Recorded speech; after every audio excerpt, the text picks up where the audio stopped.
What's up guys, welcome back to another week, welcome back to the channel, and today of course it's Ask Elvis. Got loads of great questions from you guys. Before we get into the bulk of them though, have a look at this one, because Jonathan Littlemore says, Elvis, how do you do a live stream? I'm asking for a friend. And that of course refers to the fact that I did a quick test last night to see if I could live stream, see if I get the technology working. A private test just with me, you know, not going live. Although it did go live. And many of you were sitting there watching me without me realising, tapping away at a computer, chatting away to the missus. So I hope you enjoyed that little accident, and thank you very much Jonathan for your question. But without further ado, let's get into the real ones. So welcome back to another Ask Elvis.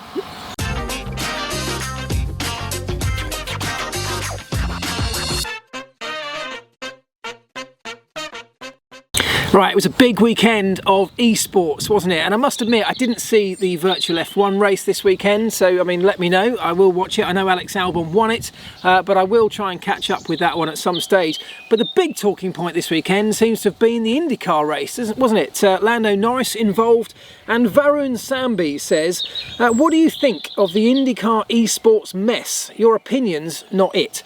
Search Twitter and YouTube for relevant videos if you haven't watched Simon Pagenaud and Lando Norris's crash. Well, I have seen that, and if you don't know what I'm talking about, it might be worth you just Googling it. But there was an absolute furore across Twitter and the internet, wasn't there, on, well, I woke up to, I think, Sunday morning.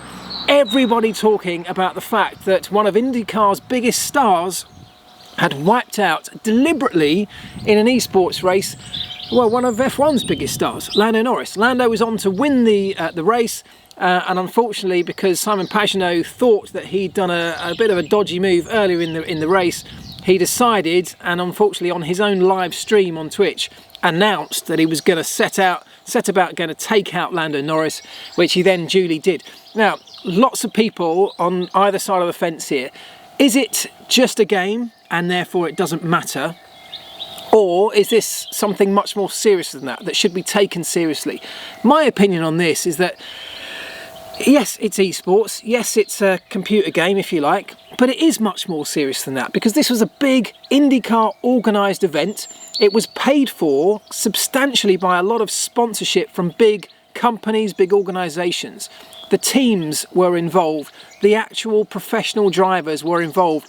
Simon Pagenaud was on his own stream wearing his own team kit from his team emblazoned with sponsors. There was a lot riding on this for a lot of people, i.e. fans, who have got nothing else to tune into. And for them, this is as close as it gets to the real thing right now. But also for fans of the sport, for sponsors of the sport, who again have no real world racing to get behind and to promote their brand, and so they're turning to eSports to do it, and it's big business.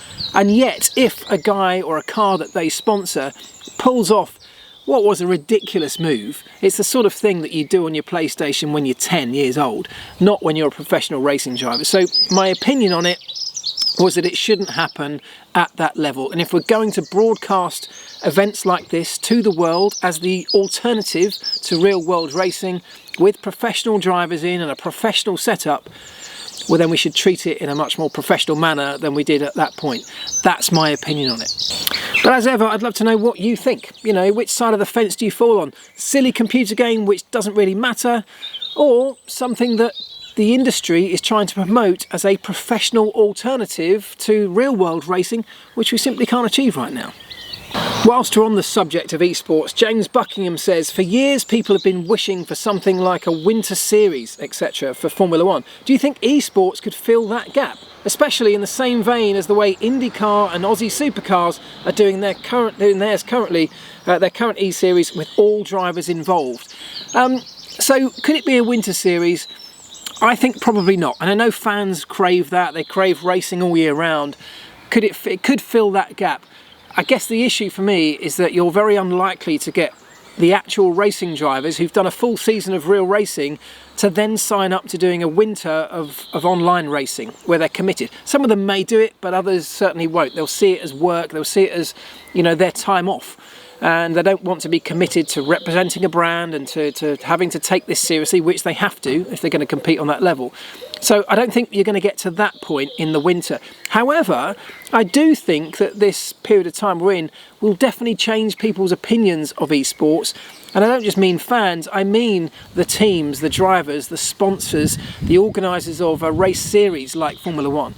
They are looking at it in a very different way. So, you know, Formula E have been doing this since the very start, where the e-race, the virtual race, forms an intrinsic part of the race weekend. And yeah, it's kind of just for fun, but all of the drivers have, as part of their contract on a race weekend in Formula E, have always had to go and take part in the virtual race on the simulators at some point in the weekend. It was always part of it. And I don't see why that couldn't form a part of a Formula One weekend. It's just another added element of entertainment, and let's not forget this whole thing's all about entertainment. That's what Formula One is. It's an entertainment spectacle as well as a sport. So why can't virtual racing form a part of that? If we want to do some kind of winter series, absolutely, but let's get perhaps another set of drivers involved, perhaps some up-and-coming drivers, perhaps the world's best esports racers, sim racers, and put them on this pedestal. But yes, we could organise something official to take and fill the gap when there's no actual racing happening. I suspect there's an appetite for it. Carbon247 says, do you agree with Bottas that if F1's going to go behind closed doors, it should be made more widely available on TV? Is this possible, or is the Sky contract non-negotiable? So this is talking about putting F1 free to air in these unprecedented circumstances. When we can't have fans at the circuit, should we open it up to more fans on TV? And of course, my heart says absolutely yes. Of course we should do that. We want this sport to reach as many people as possible. That's what we need to do. We need to grow it. And there's a clear argument to say that if we want to grow our sport, whether we're in this current situation or not, free-to-air TV is how you reach most people. However, as you touched on there, in the UK, for example, the Sky contract, it does unfortunately make this impossible as it stands right now. They have an exclusive deal through to 2024. You know, I happen to know from when I was working at Sky that F1 tried, when Liberty came in, they tried to buy back some of those rights from Sky. Not necessarily to go free to air, but to put on their own app, the F1 app, as they were trying to grow F1 TV. And Sky, Sky said no, they wanted to keep it. And they'd paid a lot of money for it, so you can understand that. Could we go free to air in this unique period of time? Only really if there was a willing desire to do so from both sides. And you've got to say, if you're Sky, why would you? What you're hoping at this period of time is that people are more desperate than ever to get some F1 action, and so they'll sign up to your pay TV deal. That's your business model. That's what Sky do. So I can't see any situation where Sky would be willing to renege on the rights that they've paid nearly £1 billion for in the UK exclusively, just to enable the sport to get to more people. They want it to get to more people, but through the Sky TV platform. That's how they operate. So I can't see it, and I suspect other countries are exactly the same. Of course it would be lovely. I would really love to see that as a nice gesture, but this is business. And even people like the biggest businesses in the world, will be going through tough times right now. They can't afford to just give away stuff for charity. HW56 says, could they go to Hockenheim, Nürburgring, Imola, Mugello, Jerez, and maybe even Estoril, which has just got its Grade 1 licence? It would be easier for teams to do back-to-back weekends if we keep them closer in Europe and not need to worry about climate, etc. So yeah, we can do that, and to some extent that will be what they're trying to do, is they're trying to do the group all the European races together and then move on to the next territory, whether that's Asia or wherever, then the Americas and then the Middle East. So that's how they are trying to work it. And yes, we could be looking at other circuits that maybe are currently not on the calendar, if that's what it comes to. Now obviously the circuits that currently have deals with Formula One would always be the priority, and they should always be the priority. But if we need to find more venues that can and are willing to host a race, absolutely we could look outside of that. One of the problems with all of this is not necessarily the travelling around within Europe, it's the travelling in and out. It's going to somewhere like Italy, like to Imola or Monza or Mugello, but then flying home again to the UK, or flying into, you know, somewhere else and then back to your base in Italy or wherever you might be based. You know, allowing Formula One to operate in its bubble and transport everybody together is one thing, but once you've left a certain country, there's going to be a huge period of time when countries are not necessarily willing to allow people to come back in across their borders. They will have done all sorts of work to protect their own territory inside their own borders.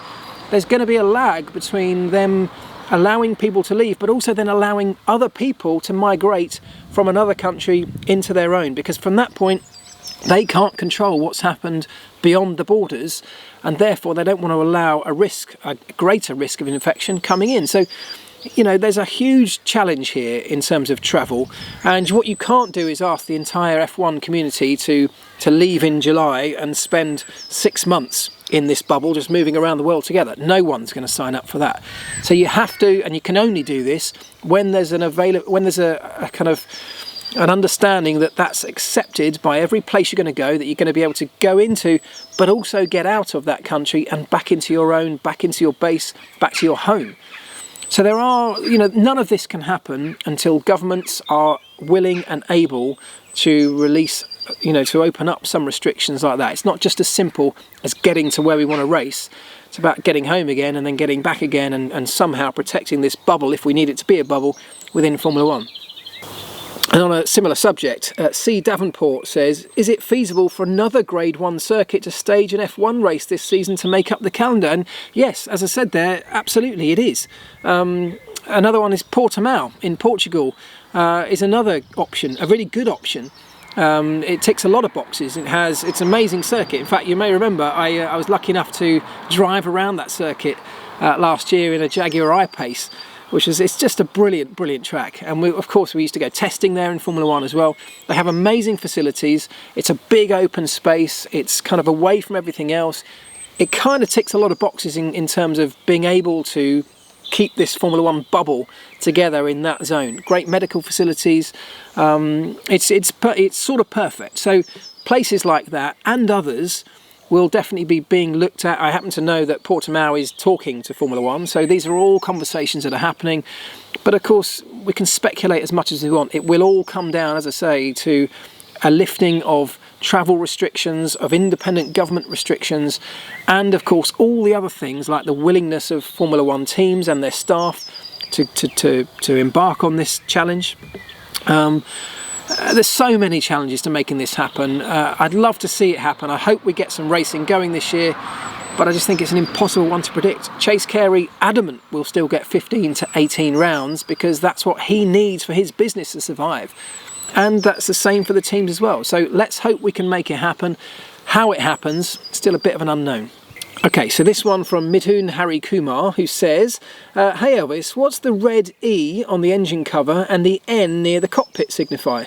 Are they external buttons for the marshals to turn off the engine or engage neutral gear? Exactly what they are. The big E is a little pull cord that the marshals can really easily see. That's why it has to be marked with that regulation big E and a red circle.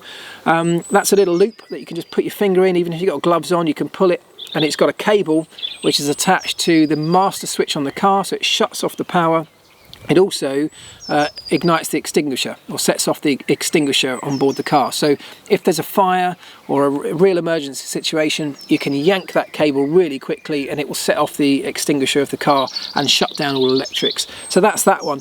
The N on top of the cockpit is exactly as you said there. That is an emergency neutral button. So if the car breaks down and it's stuck in gear and the marshals can't push it, which is not uncommon, you can push that little N. It's a little pneumatic system which is totally independent of the car's hydraulic system, which of course goes down when the engine shuts off, which is how a driver would normally select neutral gear. So if the car stops, if it's broken down, you've got no hydraulics to be able to operate the gears or get it back into neutral. So that little pneumatic system is independent. You push the button, the mechanics have to charge that up before the race, so it's pressurized. They push the button, it will then disconnect the gearbox from the engine, and you're able to then push the car easily off the racetrack and into an open gap for the marshals to take it away from the racing. So that's what it's there for. You're absolutely right. Every car has to have it, and it has to be labelled up in exactly that same way. The marshals all have to be trained to know that that's what they are and when to use them. And of course, it's all part of the scrutineering process as well. So when the cars are scrutineered pre-race, before the race weekend, those systems are tested to make sure they're operational. Stuart Keith says, so if a lot of drivers are taking pay cuts, does that mean that pay drivers need to pay the teams less, seeing as they won't be driving? Well, it's true, isn't it? Lots of drivers are taking pay cuts, either voluntarily or as a necessity to help their team stay afloat. But if you're a pay driver, does it mean you pay less? The truth is that pay drivers is a term that's not really a guy, in most cases, I mean it does happen in some cases, they're not really a guy turning up with a massive wad of cash going, here you go, here's a load of money, can I drive your car? It's much more common that it's linked to sponsorship. So a driver will arrive at a team with a sponsor or a group of sponsors that are already backing him. And because of that, the sponsors pay the team, and out of that money then comes the driver's salary, if you like, the driver's pay packet.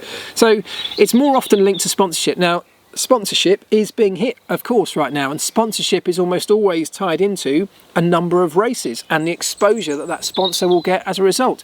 So therefore, with no races happening or fewer races happening, sponsors are all looking to renegotiate or to talk about the terms of their deals, because if they're not getting what they paid for, they're not going to pay for it. That's common across the board, whether it's linked to a pay driver or not. But yeah, interesting point. I guess it is linked. Chris says, hi Mark, with the current situation, can you see all of the F1 teams surviving? I see on the Seedstream app that even Renault are asking for state support. If a company the size of Renault are struggling, it doesn't look good for the smaller teams. Chris, totally agree with you. It doesn't look good, and I think there's a high chance. Do you know what? I think there's two strands to this. There's the smaller teams which might just struggle to survive, financially might struggle to survive. There is talk of a lower budget cap, which of course is attractive to them in the longer term. So somebody like Haas, who was probably on the brink of leaving Formula One without any of this happening, they were really questioning their participation and what it costs and what they get out of it. Now with a potentially much lower budget cap than was even originally planned, well, that might now become much more attractive to them, because actually it brings the spend much closer to what they spend anyway, and therefore allows them to be much more competitive given what they're spending. If they can be more competitive for their current budget, they have the potential to bring in a lot more prize money as a result. So the business model changes in that circumstance. So there's that side of things. But there's also the side of things, of course, the budget cap won't kick in and won't have any effect until next year. There's a bigger problem right now in that some teams, and I imagine somebody like Haas, maybe Williams and maybe others, are in this boat where they might even struggle to get through this calendar year because their outlay with a huge factory, huge facilities, huge number of staff is huge, and yet they've got nothing coming in. But given that those teams were probably on the brink anyway in some circumstances, it might be the thing that tips them over the edge. So that's one side of it. We've got a big risk with some of our smaller teams. I also think there's a huge risk with our bigger teams, and that comes really from the worldwide impact of this big crisis and the ongoing financial crisis that will be a result of this. People will stop buying cars, road cars, to the same extent. And just like we saw in 2008 when people stopped buying cars because of the financial crisis then, the first thing to go from a big road car manufacturer is your marketing budget, it's your Formula One budget. Formula One is not a necessity as part of your business model for most road car manufacturers. So we could even see the likes of Mercedes, Renault, as you mentioned there, others, Honda. We could see them reassessing their participation in Formula One. It's not unfeasible to think that Mercedes, the mighty Mercedes, could walk away from Formula One. They're already involved in Formula E, which might be a much more relevant platform to them, moving forward in terms of their road car technology. And the spend for Formula One is astronomical, and they've already done pretty much everything they can achieve. They've won everything. That won't continue forever. So this might be a good time on many levels for Mercedes to think about walking away from the sport. So I think we've got two fronts that could be hugely impacted here, and at either end of the grids. This is not just limited to the smaller less well-off teams, in my opinion. I hope we don't lose any. I hope Formula One can come out of this much stronger, and we can all pull together and allow some changes to the sport to make it attractive for all of these people to remain involved. But I'm just not sure at this point. Hallie139 says, with the likelihood of a shortened season and knowing that engines won't have to last as long, will that result in more power available and higher top speeds? That's a good point. But there have already been noises from Formula One to say that as part of the rule changes, when we have a calendar, we know how many races we think we're going to get, they will adjust the engine allocation for the season. So it's not that you'll still get your entire season's engine and components allocation and be able to use that for fewer races, so push it harder. And I kind of think that's a shame. Of course they're doing it to try and prevent people having to spend more money on more and more engines and more components. That's the reason, which is obviously totally understandable. But what they're going to do is they'll reduce that allocation. So if we only have a fraction of the races, you'll get a fraction of those components available, or less components available.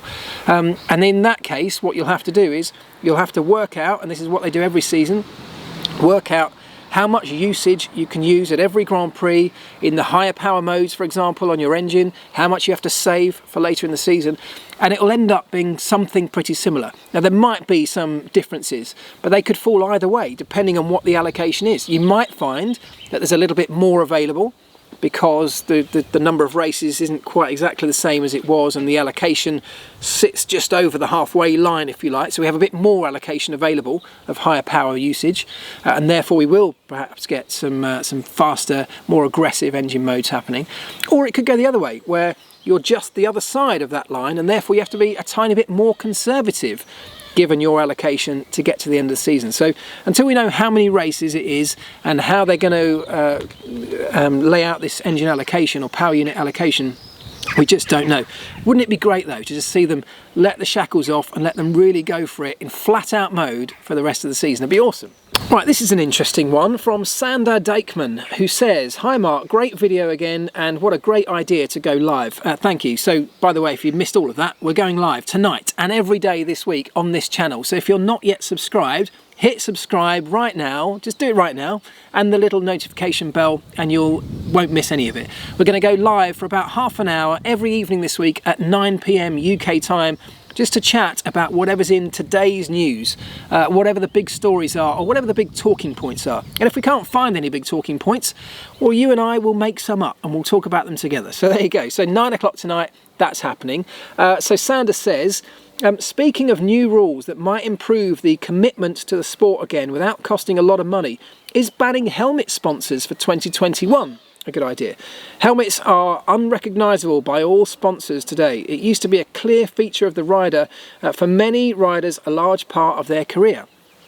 I think that's really interesting.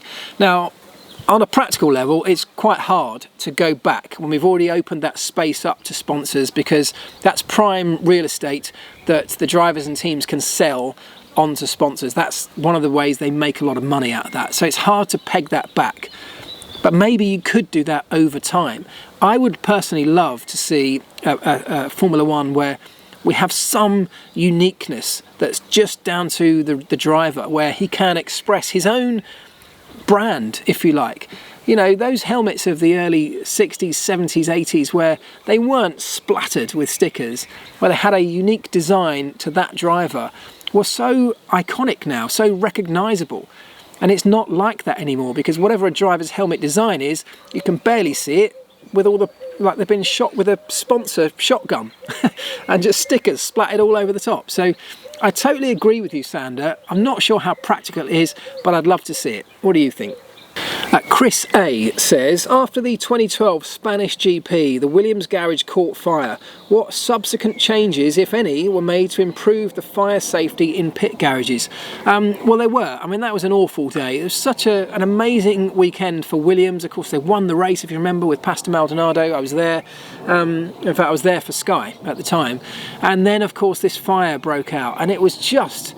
it was unbelievable. It was like a scene out of a movie, and some of my friends were injured, were badly hurt in that. It was an awful, awful day for Formula One, and particularly for Williams, off the back of such a celebration. it really, you know, spoilt the day for them, what should have been an amazing day. Last time they won a Grand Prix as well. Anyway, the changes that have been brought in since then, yes, there definitely are some, Chris. They now have much more serious restrictions on where you can store fuel. It has to be now outside the back of the garage in a contained area, whereas we used to be storing it inside the garage, within the confines of the garage. There's restrictions on how much fuel we can store. There's restrictions and rules in place on how we transfer that from the big fuel drums and into the containers and into the car. The operatives that operate those fuel transfer rigs have to be at all times wearing a fireproof suit now, which they weren't back then. We only wore that during refueling during the race back in the day, but not when you were doing it in the garage. Some of these things seem like really obvious rules to have in place, and perhaps they are, but they only really were triggered, like many things, when we had some disaster that made us think differently about it. But yeah, there's absolutely been changes made, like there always is. Whenever there's something like this in Formula One, it is one thing they're good at. I mentioned this, didn't I, the other day with the anniversary of that fateful Imola weekend. One of the best things to come out of all of that was the dramatic improvement in safety across the board of our sport. And the safety levels that we have today are all in some part related somehow to various disasters that have happened along the way. And that Williams fuel fire is one of those. Hopefully those things will be less and less likely as a result of them happening. If we don't learn from our mistakes, they will happen again. So yes, things were changed, rules were put in place, hopefully for the better today. Okay, let's finish up with this one from Daniel Matthews, who says, if you could have 2 McLaren drivers and a car that you worked on, who and what car would you choose? Good question. Didn't take me very long to think about this one, I have to say, because the car would be the MP4 17D. And for those who don't remember, that was the McLaren from the 2005 season, which was the carryover from the MP4 17 from the year before, which we managed to adapt, put a new rear end on and make much more successful as a result of the MP4 18, that amazing fateful car that was supposed to revolutionise the sport from Adrian Newey, that ended up being so bad that it never raced. So in the meantime, we'd adapted the previous season's car, the MP4 17, and we turned it into an absolute beast. It was a brilliant car. We knew it so well because we'd worked on it for so long. We had Kimi as a driver back then who just got the very best out of it, and we were in the title fight all the way through to right at the end of the season that year. Unfortunately, we lost out to Fernando Alonso in that particular season, but it was an amazing season. It was an amazing car. So that's the car that I'd have. The 2 drivers from my time that I would put in this imaginary team, one would be Kimi from that period of time, because I think Kimi was by far the driver in all of the drivers I worked with, and I was very lucky to work with some amazing drivers over time. Kimi was the one who could get the most out of a car over a single lap. He would drag a lap time out of a car that definitely didn't deserve the lap time that he could achieve with it on many occasions. He was very sort of basic in that you'd give him the tools and he'd go away and absolutely deliver every time, particularly over a lap. So I'd have Kimi, and the other one was got to be Lewis. I'd have Lewis. You know, my dream team would be Kimi and Lewis. Kimi from that period of time, the mid-2000s, probably Lewis from now. You know, he's getting better and better all the time, but those two in a team together at McLaren with the MP4 17, we'd be unstoppable. Anyway, I'd love to, in fact that's a good one to put back to you. What would you have? And it doesn't have to be from McLaren. Pick a car and 2 drivers for your dream team and let me know in the comments. That'd be great. By the way, thank you in the comments for everybody who's got in touch off the back of the video I did, the Tales in the Treehouse video last week, talking about Lewis's first World Championship win in Brazil 2008. It's been an amazing weekend for me, going through the comments, hearing your stories of where you were when you watched it. You know, what emotions it brought back for you, and how you're feeling on that day. Were you angry because you were a massive fan? Were you over the moon because you were a Lewis fan? You know, I've heard stories of people being in bars, people being at the circuit, people being at home and you know, breaking things when they leapt up in celebration, or breaking things when they were kicking stuff because they were angry. So an amazing set of emotions came out from that. So whilst I was giving my version of that story, it's been amazing to hear yours, so thank you very much for those. That's it for today. Keep the questions coming. Quick reminder, if you want to send me a question for this video, which is every Monday, do use the hashtag #AskElvis. I found a couple late today when they didn't have the hashtag on, and that's the way I find them. I search for the hashtag on whichever platform, whether it's Twitter, here on YouTube, Instagram, whatever. Use that hashtag and I will find it every time I'm looking for these questions for my Monday video. So don't forget that. Don't forget, tonight and every night this week we're live on this channel, assuming I can get the tech working properly, unlike last night. So I'd love you to join if you can at that point, and drop me a line and let me know, join in the discussion. I want this to be led by you as much as it is me, and hopefully together it might work. If it doesn't work, that's fine. It's an experiment. We're going to give it a go this week and see what happens. We'll start with about half an hour tonight. If that's not long enough or it's too long, we can adjust it. You let me know and we'll go with whatever the majority decide. But anyway, thank you very much. Let's hope we all have a great week. Stay strong, look after each other, stay healthy, and hopefully I'll see you online tonight, 9 PM UK time, right here on YouTube. Ta-da!